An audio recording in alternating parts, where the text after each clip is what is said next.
Let's talk about Alexander the Great. He was king of Macedon from 336 to 323 BC. He was also the pharaoh of Egypt, the king of Persia, the lord of Asia, and pretty high-ranking member in a club that was against the Babylonians. It was like a Babylonian hate group, really. And to get this out of the way, he came from Macedon, which is currently a separate country from Greece. But back in that time period, it didn't really matter. They were all Greek. He studied under the great philosopher Aristotle till he was 16. So he was educated, and probably a lot better than our modern day public school system.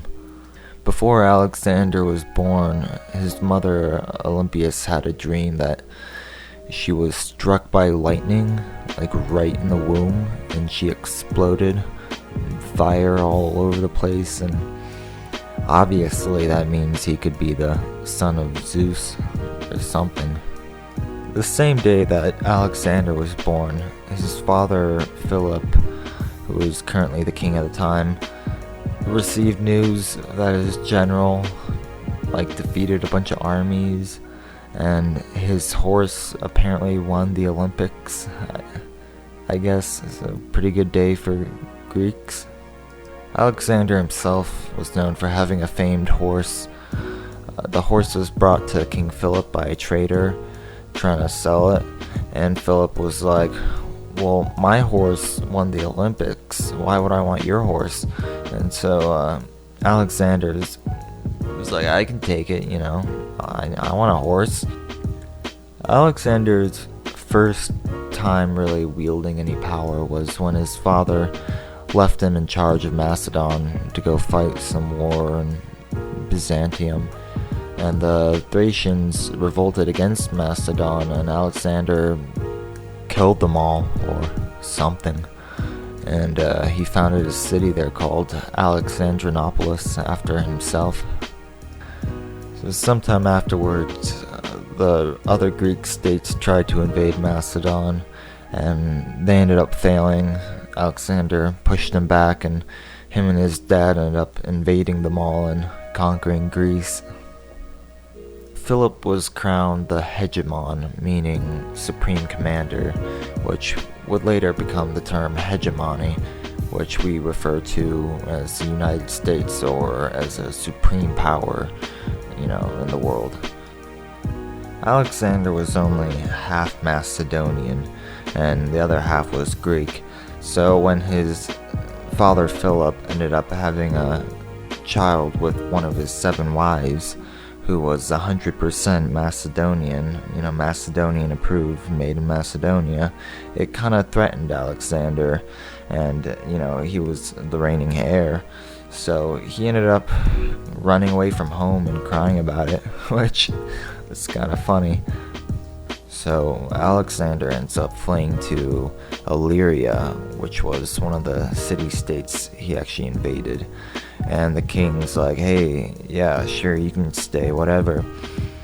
And a family friend of Alexander's comes over and was like, hey, buddy, go home. What are you doing here? Your dad loves you. Trust me. So Alexander goes home, and his dad was like, dude, I was never gonna disown you or anything. Just kind of a wuss, to be honest. But that wasn't all.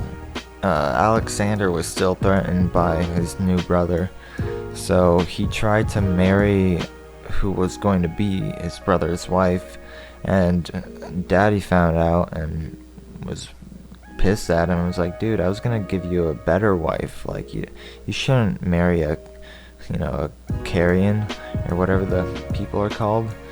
Yuck. While attending an incestual wedding, King Philip ended up getting assassinated by his own bodyguard, and the bodyguard tried running away and ended up tripping over a vine and then died. And right there on the spot, Alexander was proclaimed the new king of Macedon. and he ended up starting out his rule by just executing a bunch of people for whatever reason, to hold more power, leaders of different regions. His younger brother that was, threatening to him, he ended up sparing because apparently he was like, quote unquote, mentally disabled. So Alexander decided he wanted to conquer the world or something, right? And he ended up going to all the lands he already controlled, like he already inherited or conquered, and then invaded them and reconquered them. Great idea. So after that, he decided to go to Anatolia, which is modern day Turkey, and had the epiphany that he wanted to invade and conquer the entire Persian Empire. Why not? So that's exactly what he did. Is he invaded, quote unquote, Asia, became the king of that area. It was just Turkey. And then he invaded Egypt, and then Assyria and Babylon and Persia. Yeah, he kicked Darius's ass.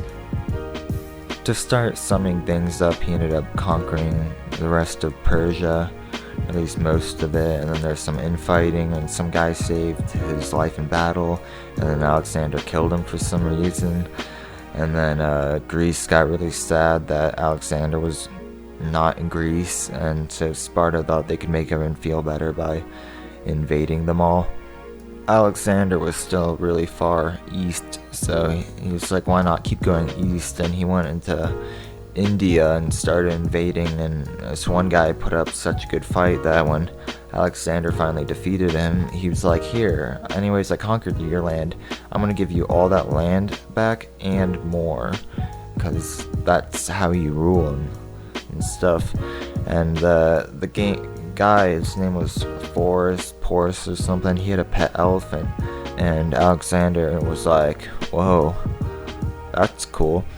And he renamed his pet elephant Helios after the Greek god of the sun, because he thought the elephant was that badass. The battle with Porus was really costly, and Porus also told them that there's a bunch of armies waiting more east for Alexander. And so all the men were like, yeah, let's not go east, how about we just go home? And Alexander's like, how about we just go south? And he conquered some southern regions of India and then got a pretty bad wound. Finally, Alexander's like, alright boys, we can go home now. And on their way home, they stopped at Babylon, and then Alexander died. Some people speculate it was divine intervention, or he was assassinated by the Babylonians or someone else. But he just had the flu. They didn't really have medicine, so he was kind of screwed. He had his funeral in Memphis, Tennessee, and then, had a successor or something, whatever. His empire kind of fell apart. And that's that. So I hope you enjoyed the video, hope you learned something, and maybe I'll make another one, I don't know. Cool.